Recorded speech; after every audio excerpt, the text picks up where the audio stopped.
দুঃখের বিষয় আজকে গুরুদুয়ারের ভিতরে বসে আছি।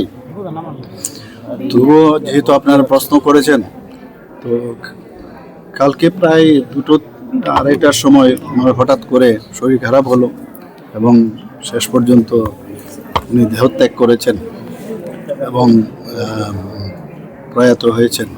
তো আজকে সকালে আমি খবরটা পাই, ওনার ছেলে মাধ্যমে আমি খবরটা পেয়েছি। আমাদের তরফ থেকে আপনারা যখন উনি অসুস্থ হয়েছেন তবে থেকে আপনারা দেখেছেন আমরা কিন্তু চেষ্টা করেছি ওনাকে বাঁচানোর জন্য, এবং এখানে যা যা করানো হয়েছে ইমার্জেন্সি বেসিসে, আমরা যেটাকে বলে কার্ডিওভাস্কুলার অ্যাক্সিডেন্ট সিবিএ হয়েছিল, এবং গ্রিন করিডোরও আমরা করেছি। আপনারা জানেন যখন টিএমসিতে ভর্তি হয় সবই করলাম। এখান থেকে আমরা এয়ার অ্যাম্বুলেন্সও পাঠিয়েছি। ওনার ছেলেমেয়েরা যেটা বলছিলেন যেখানে যে হসপিটালে নিয়ে যাওয়ার সেখানে আমরা পাঠিয়েছি। আমি নিয়মিত খবরও রাখতাম। গতকালও ওনার ছেলে বললেন যে বাবা খুব ভালো আছে, আপনি একটু ডাক্তারবাবুদের সাথে একটু কথা বললে ভালো হয়, কারণ আরও যদি কিছু যেহেতু আপনারা জানেন যে অনেক কিছু প্রাইভেট হসপিটালে অনেক ধরনের বিষয় থাকে, তো যদি আপনি বলেন তাহলে আমাদের পক্ষে অনেকটা সুবিধা হয়।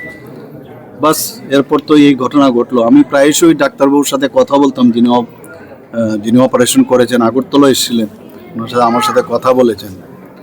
অত্যন্ত দুঃখের এবং পরিতাপের বিষয় সত্যি যে আমার 1971-এ আমি যখন এমবিবি কলেজে পড়াশোনা করি, ও খুব সম্ভব আর্টস গ্রুপে সে পড়াশোনা করত এবং হোস্টেল নাম্বার 1 সেখানে সে থাকতো। আমরা বলতে গেলে ব্যাচমেটে, আমার থেকে 1 বছরের ছোট হবে, কিন্তু সত্যি একজন প্রিয়জনকে হারালাম, বন্ধুকে হারালাম, এবং ত্রিপুরাবাসীর জন্য এবং বিশেষ করে আমাদের অ্যাসেম্বলির জন্য একটা বড় ক্ষতি হয়ে গেল।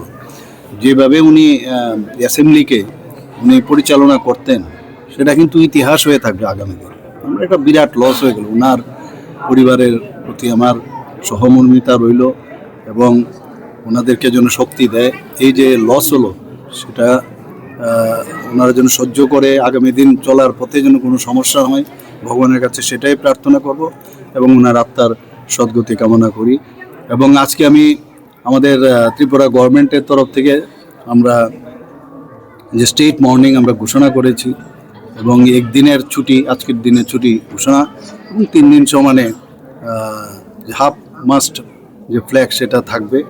এবং আমি যা খবর নিলাম যে আজকে তো আসার সুযোগ নেই, ওনার ডেড বডি কালকে 9টার সময় ডাইরেক্ট ফ্লাইটে খুব সম্ভব এখানে আসবে। তো সেই সব বিষয়ে আমি খবর রাখছি এবং সেইভাবে যারা আমাদের অফিসাররা আছেন তাদেরকেও আমি ডিরেকশনও দিয়েছি। সত্যি একটা বড় লস হয়ে গেল আমাদের। Thank you.